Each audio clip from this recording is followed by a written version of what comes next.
आज कई बातें भ्रांतियां हैं धर्म के साथ।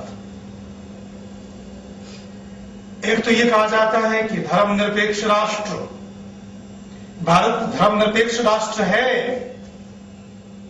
और राजनीति को धर्म से अलग करो, धर्म को राजनीति से अलग करो।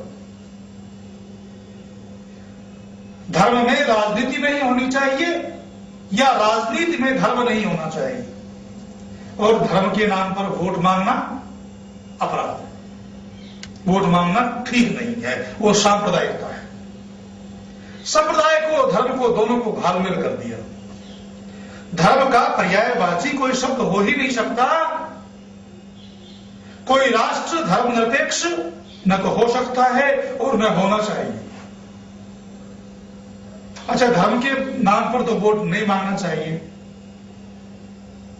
धर्म के नाम पर वोट मांगने का मतलब यह है कि देश के लोगों, मैं अपने कर्तव्यों का ईमानदारी से, सच्चाई से निर्वहन करूंगा, मैं निर्बल को नहीं जताऊंगा, मैं दुष्टों को दंड दूंगा और देश की ठीक ठीक प्रकार से सेवा करूंगा। धर्म के नाम पर वोट मांगने का यह तरीका है। और आप कहते हैं कि धर्म के नाम पर वोट मत मांगो, तो ये कहें कि मैं निर्बलों को सताऊंगा, देश पर अत्याचार करूंगा, मैं अपने कर्तव्यों का निर्वहन सच्चाई से, ईमानदारी से बिल्कुल नहीं करूंगा और नए नए अलग अलग तरह के घोटाले करूंगा,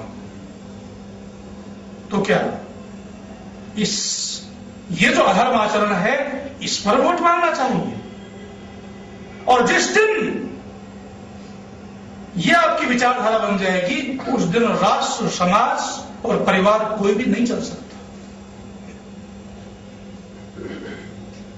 धर्म को संप्रदाय के साथ जोड़ दिया है, धर्म को और संप्रदाय को पर्यायवाची मान लिया गया है। इस भ्रांति से यह भूल हो रही है। वस्तुतः तो राजनीति में धर्म आवश्यक है। जिस दिन राजनीति से धर्म निकल जाएगा, शासन से धर्म निकल जाएगा, उस दिन सारी अव्यवस्थाएं हो जाएंगी, सारा राष्ट्र अस्त व्यस्त हो जाएगा, सारे राष्ट्र में, समाज में अराजकता फैल जाएगी। परिवार की एकजुटता के लिए, समाज की एकजुटता के लिए, राष्ट्र की एकजुटता के लिए धर्म अनिवार्य सत्य है। भला मनु ने जो धर्म के 10 लक्षण बताए हैं, धृति क्षमा दम अस्तेय आदि आदि जो लक्षण बताए हैं, तो ये किसी संप्रदाय की बात कहां कर रहे हैं? इनको यदि अपने जीवन में नहीं ढालोगे तो राष्ट्र को, समाज को, परिवार को कैसे चला पाओगे? भला अहिंसा के बिना, सत्य के बिना, करुणा के बिना, मैत्री के बिना, मुदिता के बिना, दया के बिना, मित्र भाव के बिना कोई परिवार, कोई समाज, कोई राष्ट्र कैसे चल सकता है? धर्म वो तत्व है जो परिवार, समाज और राष्ट्र को जोड़कर चलता है। पति और पत्नी में जो रिश्ता है वो धर्म का रिश्ता है। दो अनजाने व्यक्ति साथ साथ जीने का संकल्प लेते हैं, उनके बीच में जो सेतु का कार्य करता है वो तत्व ही तो धर्म है।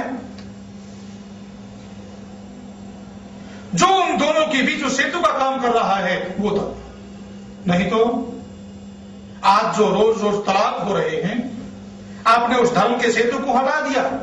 आज जो परिवार टूट रहे हैं कि महिला किसी ज्यादा सुंदर पुरुष को देख करके उसको पति बना लेती है और अपने पूर्व पति को थोड़ी सी विचारधारा में मतभेद होने पर तलाक दे देती है। धर्म को अपने जीवन से निकाल दिया, परिवार टूट रहे हैं, समाज टूट रहा है और राष्ट्र में अव्यवस्था हो रही है। आतंकवादी सर उठा रहे हैं क्योंकि आपने कह दिया कि मेरा देश धर्मनिरपेक्ष है, धर्म से कोई सरोकार नहीं। चाहे कोई अन्याय करे, चाहे कोई अत्याचार करे, चाहे कोई खून की नदियां बहाए, निर्बलों को सताए, आपको तो धर्म से कोई सरोकार है ही नहीं। आपका देश तो धर्मनिरपेक्ष राष्ट्र है।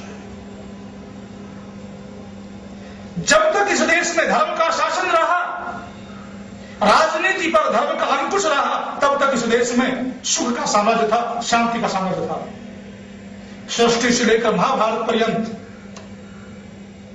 200 करोड़ वर्षों की संस्कृति, इतनी पुरानी संस्कृति यह है भारतवर्ष की। सृष्टि से लेकर महाभारत पर्यंत इस देश का चक्रवर्ती साम्राज्य सारी दुनिया पर रहा था। क्योंकि उस समय तक राजनीति पर, शासन पर, शासक पर, राजा पर और प्रजा पर धर्म का अंकुश था। इसी कारण से रामायण में आता है कि उस समय कोई भी भूखा नहीं होता था, कभी अकाल नहीं पड़ता था, समय पर बरसात होती थी, कोई भी असमय में मरता नहीं था, असमय में बूढ़ा नहीं होता था, क्योंकि सब अपने अपने कर्तव्यों का निष्ठा से निर्वहन करते थे, अपने अपने कर्तव्यों का आचरण करते थे। और जिस समय से धर्म को अपने जीवन से कुछ निकाल दिया, तो जैसे मैंने बताया था कि शरीर में 80% मात्रा जल की है, कुछ भी कम होने पर तुरंत प्यास लगती है। आत्मा का स्वभाव तो 100% धर्म है। इस आत्मा के 100% स्वभाव में से हमने धर्म को निकाल दिया, इसीलिए आज देश में, समाज में और परिवार में अव्यवस्था है। परिवार टूट रहे हैं, समाज टूट रहा है और देश टूट चुका है और भी टूटने की कगार पर है। अखंड भारत कितना था, क्योंकि आपका देश धर्मनिरपेक्ष राष्ट्र है। धर्म से कोई सरोकार नहीं, सच्चाई से, ईमानदारी से कोई सरोकार नहीं, जबकि सत्य तो यह है कि यह धरती, यह राष्ट्र सत्य के आधार पर, धर्म के आधार पर ही टिका हुआ है।